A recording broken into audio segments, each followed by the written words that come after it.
welcome to the MHR podcast. I'm Andy. I'm Alice. Alice, the topic of sustainability has been a big one. Well, it's always a big one, isn't it? Yes. Businesses are talking more and more about it. But I think it's often misconceived as a green practice all the time, right? Sustainability for the earth, sustainability drivers, all these kind of things. Yeah. This week I wanted to talk more about what it means to be for sustainable practices for a business. And I thought we could start first this week by talking about sustainable HR practices. So what does it mean to be a sustainable HR manager or have sustainable HR processes that support a business for growth?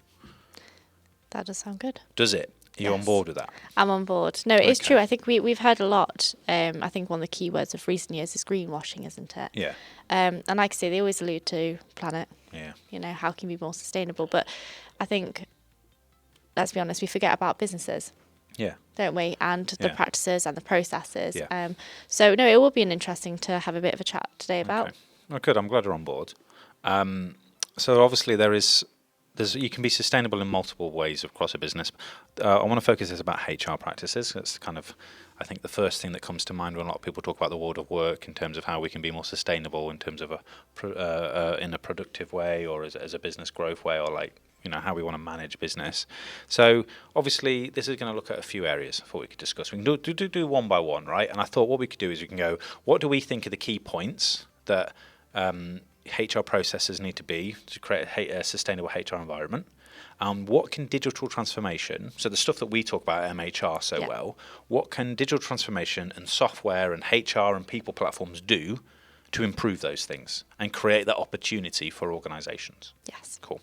So the first one this week I wanted to talk about in regards to sustainable HR tips is, number one, adopt sustainable recruitment practice. Oh, interesting. Any views on that? Views on sustainable recruitment practice. So recruitment is always the first thing we tend to go to sometimes when we talk about HR, right? Always is how do we get people? How do we get people? How do we get people? You can argue then it actually goes, how do you retain people? Because that's more sustainable, right? Yes. But in order for you to retain the right people or for people to come into your organisation and grow, you need to attract the right talent, right? And I was doing some reading about what it really means to have sustainable recruitment practices, and it's making sure that you're advertising yourself or you're presenting yourself and presenting the values that your company have in a clear way, so you're attracting the people. Like, the right vibe attracts the tribe. That's a horrible meme that I keep seeing everywhere, right? Can't say that's ever on my... No? No. Okay. My social media is a bit different from yours. But like, the research shows, and this is from CIPD Resourcing and Talent Planning Survey 2022, right, that organisational values remain the fourth priority for candidates, and that's ahead of flexible working in the private sector, right? So this is still a key thing, right? So people want to work for organisations that align values with their own, right? Because at the end of the day, people want to feel like they're doing something they care about. Yes. Obviously, we want to have a job and we want to earn money because of whatever, but we ultimately want to work for a business that's like, they do that and I care about it. Yeah. And that's what I believe in, or this is what I'm about. Because what I do for 9 to 5, all day, all week, all year, right, is actually a huge part of my life. So I'd rather I actually believed in it. Yeah. So people want to work for places they believe in. So it's really, really important to start that kind of recruitment practice off in a sustainable way, that you're making sure that you are visibly viewed and you're publicly viewed as an organisation that is aligned and very clear on your values, so the people that are looking to apply to you are on board with that. Yeah. Because if you don't align, and there's no harm having the wrong values. Everyone has different ones, but if you're communicating the wrong style and you're ultimately communicating your branding correctly, you're going to attract the wrong type of people that want the wrong type of journey with you. Yeah. So adopting sustainable recruitment practice is key, and it can be value driven, and it's all about how you present yourself, and it's about how you present your brand and your values. So people want to make a difference, and people want to make a difference because they believe in you. Yeah. So that's step number one. That's the main advice I've got. How can that be helped by software? Well, firstly, we need to make sure that you're providing a candidate attraction software process in place that best communicates your company values and is company branded, and it's an interface for an application process that really gives someone the sense of a tone or a feel of what it's like to work for that organisation before they've even applied. Very clever. Well, right, because if you go through we've talked about this before, right? But if you go through a clunky application process and it's like, well, this is long-winded. Is this what it's like to work for the organisation? You're kind of left with a bad taste in your mouth when I've had to re-upload all my GCSEs, and here's all my A-levels, and here's that degree that I got that I'm not using, and here's all these certificates that I've scanned in, and I've had to do 4 Excel spreadsheets, and I've had to do this form online. It's taken me 4 hours to apply for this job, and then I've got to rewrite my cover letter. That's a really clunky, horrible, old-school way of applying for something. And it's when you lose people, isn't it, in the recruitment process? So if you can use software instead that actually makes the onboarding or that kind of application process easier, but also automates all the process to notify HR or notify the hiring managers and present their CV and their application in a clear way, not only are we making sure that employers have got a better sight of their applicants and a better idea of who's the right fit for the role, but also you're giving that person a much more pleasant experience at that first touch point of an organisation. So that's one thing where like software like we have, like People First or any kind of people management software that is available needs to be looking at. How do we make that first impression count? Because it's not the interview. It's the application that does it. Completely. Right. So platforms that enable onboarding to integrate with new starters and organisations and values. So aligning with like, okay, your first 4 weeks of us, for example, you're going to be doing X, Y, and Z because this is what the company believes in. And being able to track someone's kind of onboarding against company values and is really helpful because it's like, you joined us because of this. So you're going to do this. And that's why it means something to us is really helpful.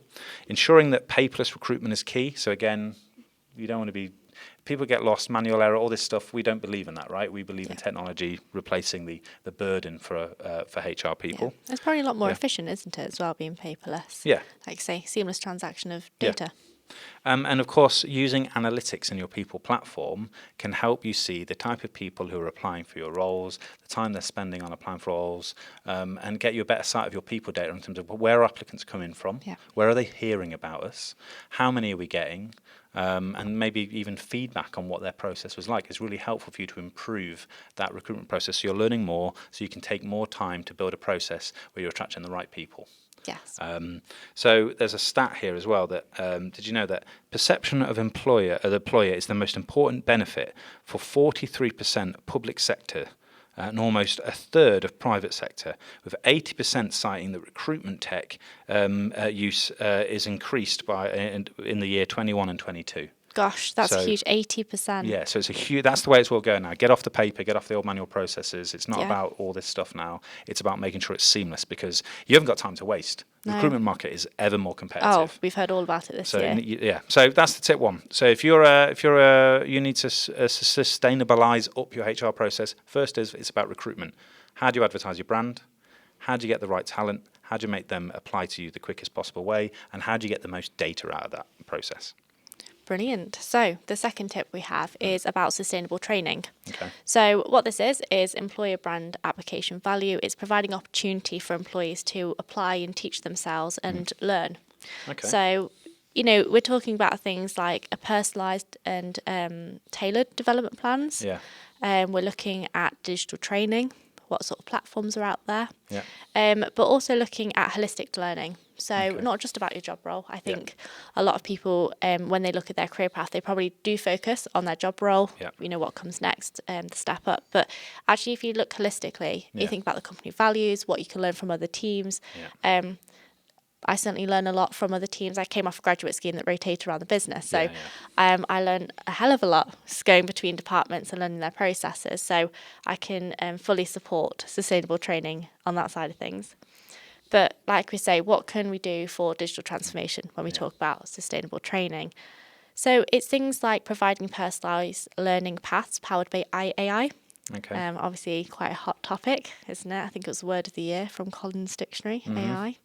But when it comes to personalised learning, we're looking at things like assigning assets so that we can see what's next in our progression, and also looking at maybe personal values. So AI has a vast amount of information that feeds into it, and it could come up with a plan that suits you. And I think that's what's most important, is the way you learn, visual, it written. provides a lot more data as well, right? Completely. So like if you're as a HR team, where you're looking at your learning and development of a team, if you're a manager, if you can access a software that goes, these are all my staff, these are the courses they've been on, these are the other skills that they have, this is the skills gap that they need, you can start making plans for growth and development. Yes. You can't do that manually. You can. It's going to take a long, long time.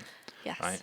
So I think that's really good. And like I say, I think as well for managers, the heart is that they do want to see their team develop. They do want to see them progressing in their careers and so on. But like you say, it takes time for managers to step back and do quite an admin heavy task. So where technology can support them, it's vastly productive for them. But also I think as well, it probably creates quite a good trust between, because your managers are listening to you, they're wanting you to progress. So it's really helping that relationship as well. The third tip then for sustainable HR practices is providing sustainable benefit and reward packages. We've kind of talked about this a bit before in the year, in terms of like what's a reward, what's a gimmick. And I think in this regard, sustainable benefits and rewards mean something that kind of feeds back into that employer's life cycle, that continues to add value. And I think rather than something that's kind of like, oh, here's a cheap thing, you work for us, you get 20% off this, go get yourself a coffee. That's great because it adds a bit of quality to your life. But actually, sometimes rewards aren't we work with this brand, so you get this off. Yeah.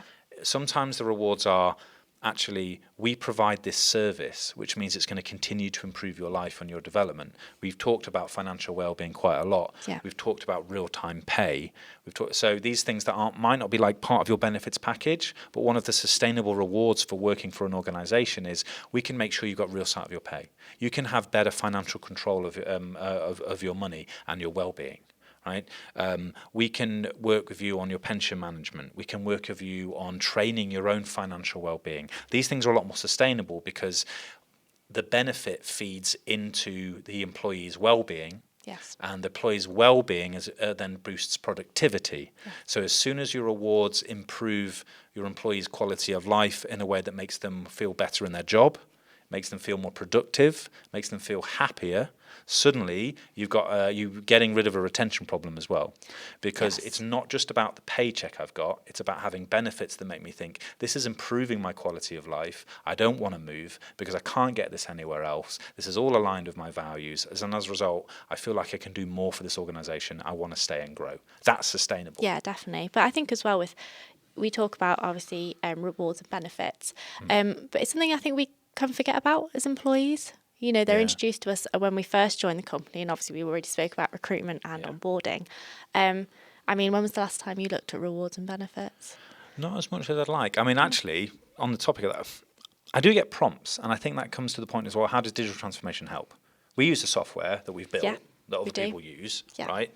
That actually triggers me and tells me when like new benefit windows open. And these aren't things that are like gimmicks. These are like, oh, you can buy more holiday now.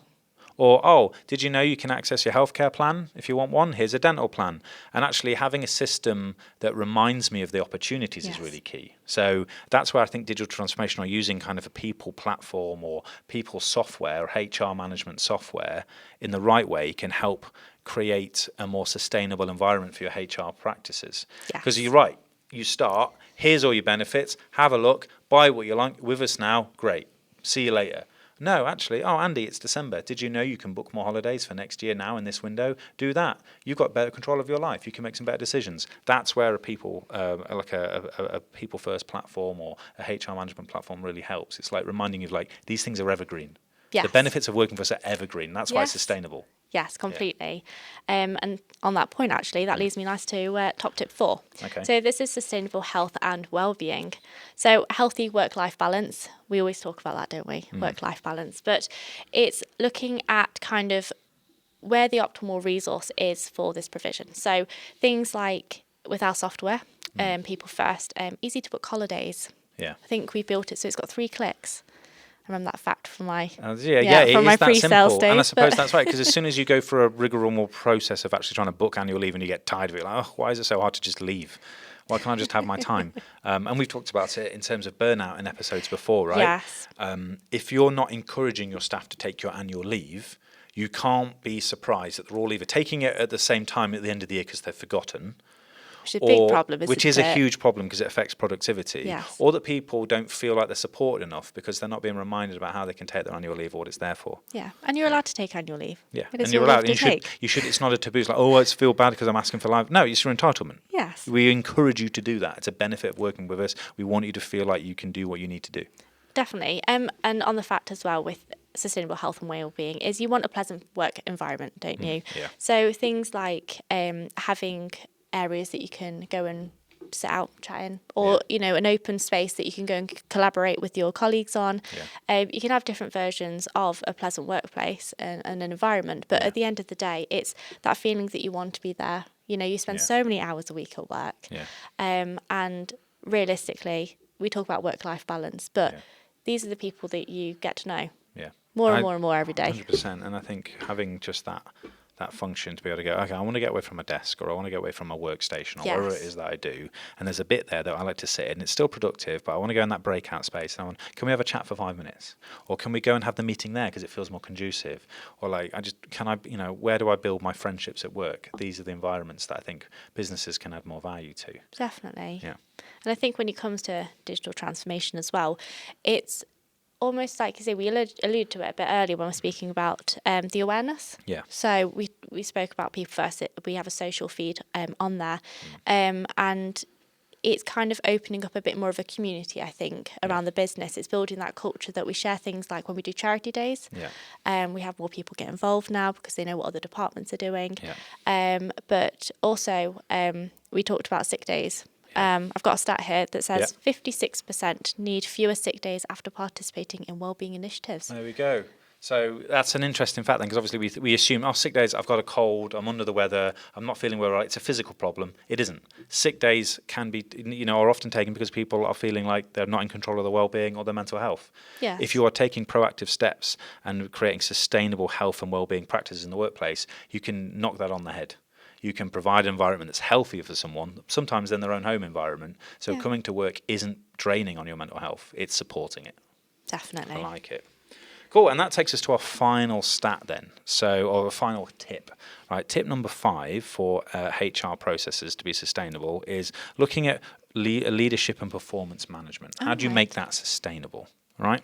So ensuring that employees a voice or have a voice to make suggestions and a work environment improvements are made is vital, right? So it's about going, look, I joined this company because I believe in the culture. How do I be part of that culture? How do I be part of that voice?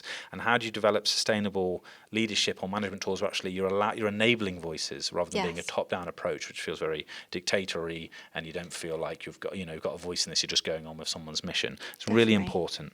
Now these can be lots of little actions. It could be that going, okay, we've listened. The whole kind of "you said, we did" thing is very popular. Yes. And they work because employees want to feel listened to. But and we've talked about this in episodes about like leadership and stuff before, but ultimately it's about going, how do we create a culture where leadership is driven from listening to what employees need and learning from the employees' experience and driving change based on the data that we can collect on that. So is it just a case of, we're using a HR platform which tracks clocking, so we know when people are in and out of the office, so we can make more sustainable choices about when we turn the lights on and off. So we can save loads more money, right? So we can invest a lot more money back into the business. Something simple like that, but that's done by collecting people data, and that's done by using digital transformation to adopt a HR platform so you can see, because we're clocking in and out. It's not to watch what you're doing, it's to go, okay, that building was at 80% under capacity that day. Why are we wasting energy in that space? We can invest it back. It's not very green, it's not good for the environment, but it's also wasting money that we could be reinvesting into the organisation, right? Definitely. So less printing, looking at going, okay, why are we printing so much? We can do that digitally, we can track that, right? Cycling to work. Obviously, some people want to cycle to work. It's about going, well, what are the initiatives there? Okay, how many people are doing it? How do we talk to employees to go, this is clearly something that's important to you. Are we providing the facilities? Are we supporting your lifestyle? Because actually, as much as some people might choose to drive in because that supports their lifestyle, it's the need or the want that they need to do to commute. Some people have just as much need to want to do that by cycling. Some people might want to get the bus in. Some people might be just as important to walk in. How do you facilitate those? Because if that's a core value that's shared by your employees, what are you doing to listen to that? Yeah, definitely. Because if you're not listening to that, or you're not facilitating those needs or wants, you're not recognise that from a leadership point of view, people are going to start doing all the same thing. It's not going to be very green for a start, but also you're not going to retain the talent of people who value those things. And I think as well, like we talked about leadership, taking lead on those greener initiatives, we could say, but also when you look at leadership and performance management, the world's ever changing, the business is ever changing. It's being, I guess, flexible. Being dynamic, like I say, listening to what's going on, being aware of what's going on as well, and just kind of taking that forefront of, okay, this is the current situation. How are now we going to act, and being open to change. I think that is the most sustainable way to go about this sort of thing, really. Absolutely, and I think it's also recognising that, like, if you want to be more sustainable as an organisation, whether it's with your HR processes or just sustainable in a greenest sense possible, right? If you want to be more sustainable, you can't impose sustainability on your workforce. No, it's a bit of a strange one. You have to allow your workforce to tell you what they need, and you have to listen to them. So introducing platforms for green dialogue or enabling staff to have a voice means that you yourself as a leadership team can also learn about the things that you're ignorant to. So you can go, I didn't realise that was something we were overlooking, or I didn't realise we've missed an opportunity here. So it's about it's not about going at the top of the management going, this is what we're going to do, this is how we're going to change it, staff adopt or tell us. It's, no, we want to hear from you. What are things that are affecting you? How can we optimise them? How can we create a better environment for everyone? And that's, I think, more sustainable leadership. Completely, definitely. And to end that then, so because we've got a stat on most of these, right? There's a report here from Gartner that said 64% of applicants want to work for organisations with strong ethical and environmental consciousness. 64%. 64%. Right. So having a leadership team that's conscious of that or is enabling people to have that voice and listening to that is a huge driver for recruitment and retention. Definitely. And I think it shows as well the type of candidates that are coming into the market. It is definitely a shift in the business culture and, like I say, in recruitment. But to say that, 64% are looking at it really goes to show almost where that focus is. Yeah. Not just in recruitment, but all the way through. It will change probably when we next look at the stat. Probably, which we might do next week if you see us. If you can hear more, there's a lot more actually. We have a sustainability guide from MHR that you can look at. You can see the kind of things we're doing to improve our sustainability methods. You can learn more about us generally at mhrglobal.com. There's a lot of guides there about workplace wellbeing, financial wellbeing, and lots of sustainable practices for HR, for finance, for all kinds of things. Do check it out. In the meantime, though, I've been Andy. And I'm Alice. We'll see you next week. See you. Bye-bye.